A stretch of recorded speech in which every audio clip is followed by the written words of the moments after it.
हाय दोस्तों, मैं हूं अख्तर मलिक, इतिहास विशेषज्ञ, दीक्षा ICS। दोस्तों, आजकल आप देख रहे होंगे कि एक कथा बड़ी प्रचलित चल रही है जिसको रानी पद्मावती कथा बताया जाता है। कहा जाता है कि चित्तौड़ में कोई राजा रतन सेन था जिसका विवाह रानी पद्मावती से हुआ था।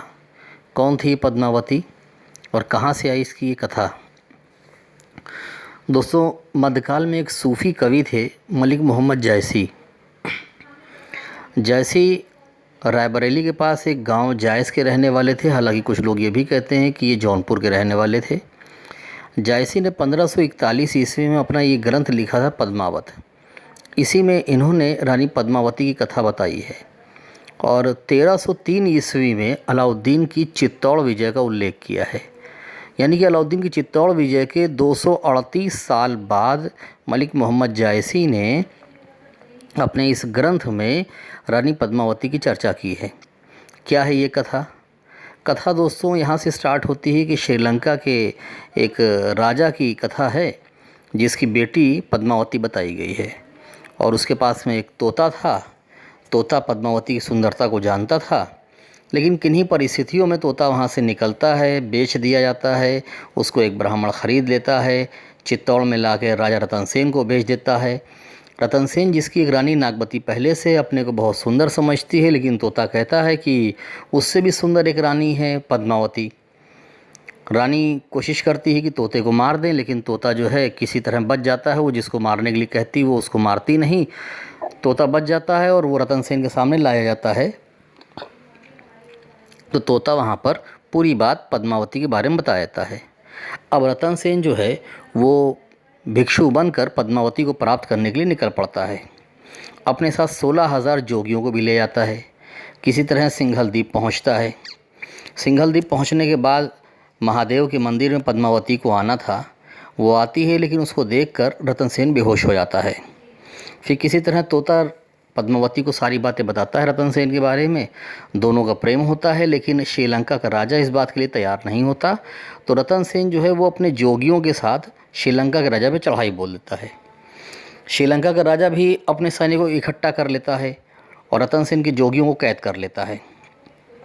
फिर शिवजी आ जाते हैं और शिवजी जो हैं वो अपनी सेना के साथ और हनुमान जी को लेकर रतन सेन की ओर से लड़ने लगते हैं। अचानक राजा को शिवजी दिखाई पड़ते हैं। उसे एहसास होता है कि हाँ, शिवजी हैं, और शिवजी समझाते भी हैं राजा को कि ये राजा है, जोगी नहीं है। फिर फाइनली जो है रतन सेन की शादी पद्मावती से हो जाती है। लौटता है, रास्ते में बहुत सारी बाधाएं उत्पन्न होती हैं, लेकिन किसी तरह से वो पद्मावती को साथ लाने में सफल रहता है। इधर चित्तौड़ में नागमती, उसके विरह के मारे बुरा हाल हो गया।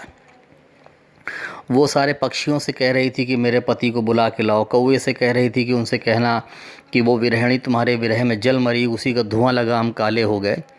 किसी तरह से राजा उसको लेकर चित्तौड़ वापस आता है। अब चित्तौड़ में राजा का एक ब्राह्मण मंत्री है राघव दास। वो कुछ गलत करता है तो राजा उसको निकाल देता है। वो जाकर अलाउद्दीन से मिल जाता है और अलाउद्दीन से पद्मावती की सुंदरता के विषय में चर्चा करता है। सुनकर अलाउद्दीन पद्मावती को प्राप्त करने के लिए लालायित हो जाता है। वो चित्तौड़ पर हमला कर देता है। जायसी के हिसाब से बहुत लंबा घेरा चलता है, कोई विजय नहीं दिख रही होती है। तो अलाउद्दीन छल से राजा रतन सेन को बंदी बना लेता है। बंदी बनाकर वो अपने साथ दिल्ली ले जाता है। इधर फिर पद्मावती जो है वो गोरा और बादल ऐसे सामंतों के पास जाती है, उनसे बात करती है और उसके बाद वो लोग जो है डोलियों में सैनिक इकट्ठा करते हैं, दिल्ली पहुंचते हैं। पद्मावती भी पहुंचती है, मिलने की बात कही जाती है और ये लोग जो है हमला करके राजा रतन सेन को छुड़ा लाते हैं। जिस बीच राजा रतन सेन दिल्ली में कैद था, उसी बीच कुंभलगढ़ के एक राजा ने पद्मावती को प्राप्त करने का प्रयास किया था। ये बात रतन सेन को मालूम होती है तो वो जाकर कुंभलगढ़ के राजा पर हमला करता है। उससे उसका युद्ध होता है। इस युद्ध में रतन सेन घायल हो जाता है और जब लौट कर आता है तो घाव की वजह से उसकी डेथ हो जाती है। इधर अलाउद्दीन जो है वो चित्तौड़ किले पर चढ़ाई का प्रयास कर रहा था, अपनी सेना लेकर आता है। अब पद्मावती और नागमती कोई रास्ता नहीं देखती हैं तो ये लोग चित्तौड़ में किले में आग जलाकर अपने आप को जलाकर भस्म कर देती हैं, जौहर कर लेती हैं। ये कथा जायसी ने बताई है। इसी कथा के आधार पे मध्यकाल के और वर्तमान के बहुत से इतिहासकारों ने इसको एक ऐतिहासिक घटना मान लिया है। जैसे कि पहली बार हुसैन गजनवी ने इसे किस्से पद्मावत में लिखा है। 1652 ईस्वी में राय गोविंद मुंशी ने इसको तुहफ़तुल कुलूब नाम से लिखा। ज़ियाउद्दीन इबरत तथा ग़ुलाम अली इशरत ने भी 1769 में इसे उर्दू शायरी के माध्यम से लिखा है। आधुनिक इतिहासकारों की अगर बात करें तो डॉक्टर गौरीशंकर ओझा, बीपी सक्सेना, डॉक्टर के.एस. लाल, डॉक्टर कानूनगो इसको सही नहीं मानते। लेकिन अगर मध्यकालीन इतिहासकारों की बात करें तो अबुल फजल, फरिश्ता और आधुनिक काल में कर्नल टॉड इसको सही मानते हैं। मध्यकालीन इतिहासकार जो अलाउद्दीन के समकालीन या उसके आसपास रहे, इसामी, अमीर खुसरो, इब्न बतूता, इन लोगों ने इस कथा का उल्लेख नहीं किया है। आधुनिक इतिहासकारों में डॉक्टर ईश्वरी प्रसाद, एल श्रीवास्तव कहते हैं ये कथा पूरी तरह से तो गलत नहीं है। अब दोस्तों देखा जाए कि इसमें क्या है, क्या मामला रहा है, कैसे क्या चीज़ें रही हैं। जैसे एल श्रीवास्तव और बाकी लोग हैं, उनका मानना है कि रानी पद्मावती नाम की कोई रानी थी जिसको प्राप्त करने का प्रयास अलाउद्दीन ने किया था, और ऐसा लगता है कि अलाउद्दीन अपने इस प्रयास में सफल नहीं हो पाया था। इस मामले पे एक बात ये भी है कि जिस समय अलाउद्दीन चित्तौड़ की विजय के लिए गया हुआ था, अमीर खुसरो अपने ग्रंथ खज़ाइनुल फुतूह में इस विजय की चर्चा करते हैं और अपनी चर्चा एक हुदहुद पक्षी से करते हैं। हुदहुद पक्षी की कथा जो है इस्लामिक कथाओं में है, जहाँ इथोपिया के राजा सुलेमान की चर्चा आती है और बताया जाता है कि वो बिल्कीस को, इथोपिया के पास में एक जगह थी, वहाँ की सैबा की रानी बिल्कीस को प्राप्त करने के लिए सुलेमान गए थे और उनको ये सूचना एक हुदहुद पक्षी ने दी थी। तो जिस तरह से अमीर खुसरो अपनी तुलना हुदहुद पक्षी से कर रहे हैं और किले के अंदर लक्ष्मी की चर्चा कर रहे हैं, उससे कुछ इतिहासकार कहते हैं कि ये पद्मावती की ही चर्चा है। लेकिन डॉक्टर श्रीनेत्र पांडे कहते हैं नहीं, ये निर्जीव लक्ष्मी है। हालांकि इरफान हबीब कहते हैं कि शायद ऐसा लगता है कि वो रानी पद्मावती है। दूसरी बात यह है दोस्तों कि क्या वाकई ऐसी कोई कथा थी? क्या वाकई अलाउद्दीन ने इसीलिए चित्तौड़ पर हमला किया था? अगर कथा को देखा जाए, मलिक मोहम्मद जैसी की कथा को, इसमें कई चीज़ें निकल के आती हैं। पहला क्या है कि कथा में कल्पना अधिक है। सिंघलदीप के लोग राजा के द्वारा 16,000 जोगियों को लेकर जाना, चित्तौड़ का कोई राजा रतन सेन जो 16,000 जोगियों को लेकर गया हो, इतनी बाधाएं पार की हों। जैसी कहते हैं कि उसने रानी पद्मावती को 7 समुंदर पार से प्राप्त किया था। अब सिंघलदीप 7 समुंदर पार नहीं है, 7 समुंदर पार में कहाँ से प्राप्त किया था कहना मुश्किल है। फिर जिस तरह शिवजी की कथा को वो लाते हैं, शिवजी रतन सेन की हेल्प करते हैं, ये भी थोड़ा सा एक कल्पना का मिश्रण है। इसके बाद राजा रतन सेन के विषय में बताया था कि वो इतना वीर था कि उसने रानी पद्मावती को 7 समुंदर पार से प्राप्त कर लिया था। लेकिन जिस तरह से वो अलाउद्दीन से पराजित होता है, उससे उसकी वीरता पर प्रश्न चिन्ह लगता है। चित्तौड़ के जहाँ तक इतिहास की बात करें तो उसमें राजा रतन सेन नाम के किसी राजा का उल्लेख नहीं आता है। हालांकि मध्यकाल के इतिहासकारों में इसे अबुल फजल और फरिश्ता कह रहे हैं कि नहीं, रतन सेन नाम का कोई राजा था।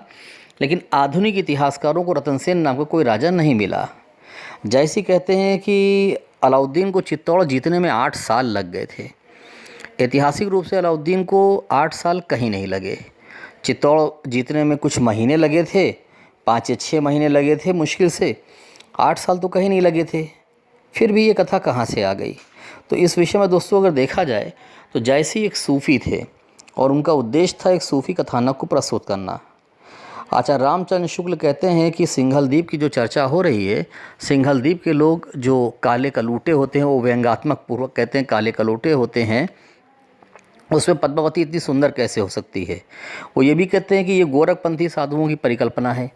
गोरखपंथी जो साधु होते थे वो अपनी तपस्या पूर्ण हो जाने पर सिंघलदीप जाते थे और वहाँ पर अपना एक एग्ज़ाम देते थे और मानते थे कि अगर परीक्षा में फ़ेल हो जाएंगे तो वहाँ पर यक्षणियाँ रहती हैं जो उनको मारकर गिरा देती हैं। दोस्तों अब ये ग्रंथ है एक सूफ़ी ग्रंथ, और अगर देखा जाए तो इसमें पद्मावती ईश्वर है, रतन सेन जीव है, नागमती संसार है यानी इंद्रिय सुख भोग है, हीरामन तोता जो बताता है कि रानी पद्मावती इतनी सुंदर है वो गुरु है, राघव चेतन जो अलाउद्दीन को जाके बताता है कि पद्मावती इतनी सुंदर है वो शैतान है, और ख़ुद अलाउद्दीन एक माया है। चित्तौड़गढ़ एक शरीर है। तो इतिहासकारों ने माना है कि ये वास्तव में एक सूफ़ी कथा है और जायसी का उद्देश्य था एक सूफ़ी कथा को प्रस्तुत कर देना। इसके पीछे कोई ऐतिहासिक तर्क मौजूद नहीं है। हालांकि कुछ इतिहासकार हैं जो ये कहते हैं कि अगर अमीर खुसरो के हुदहुद पक्षी वाली बात को ध्यान दिया जाए तो रानी पद्मावती जैसी कोई चीज़ सामने लगती है कि ऐसा कुछ शायद रहा होगा। लेकिन दोस्तों आपको बता दें कि 238 साल बाद जायसी ने जिस चीज़ को लिखा है वो एक सूफ़ी ग्रंथ के रूप में लिखा है। उन्होंने किसी भी ऐतिहासिक ग्रंथ का हवाला नहीं दिया है कि उन्होंने ये कथा कहाँ से ली है। ऐसा लगता है ये कथा अवध में लोक प्रचलित थी, जायसी ने इसको वहीं से ले लिया है। फिर भी दोस्तों हम ये चीज़ कह सकते हैं कि जायसी के द्वारा प्रस्तुत किया गया एक कथानक एक सूफ़ी ग्रंथ की भांति ही है और इसके अंदर कहीं से भी हम ऐतिहासिक ग्रंथों की चीज़ों को नहीं ला सकते। हालांकि मैंने अभी बताया कि इसको मध्यकालीन इतिहासकारों में अबुल फजल और फरिश्ता इसको मानते हैं। कर्नल टॉड जिन्होंने राजस्थान का इतिहास लिखा है उन्होंने राजस्थान के कुछ चारण भाट काव्य के आधार पर इस घटना को सच माना है। लेकिन बाकी इतिहासकार जिनमें डॉक्टर गौरीशंकर ओझा, बीपी सक्सेना, डॉक्टर के.एस. लाल, डॉक्टर कानूनगो हैं, ये इसको सही नहीं मानते। ये बात भी ध्यान देने लायक है कि जब अलाउद्दीन के समकालीन वहाँ पर इब्ने बतूता या बाकी लोग जिन्होंने अलाउद्दीन के इतिहास का उल्लेख किया है या इसामी इस घटना का ही उल्लेख नहीं करते हैं तो दोस्तों इसको कैसे सच माना जा सकता है। फिर भी मेरा उद्देश्य था कि आज इतिहास की कुछ बातें आप तक पहुँचा दी जाएँ। मेरे एक विद्यार्थी ने मुझसे रिक्वेस्ट की थी कि सर इसके बारे में कुछ चीज़ें बता दीजिएगा, तो मैंने सोचा आपसे बात कर ली जाए। ओके।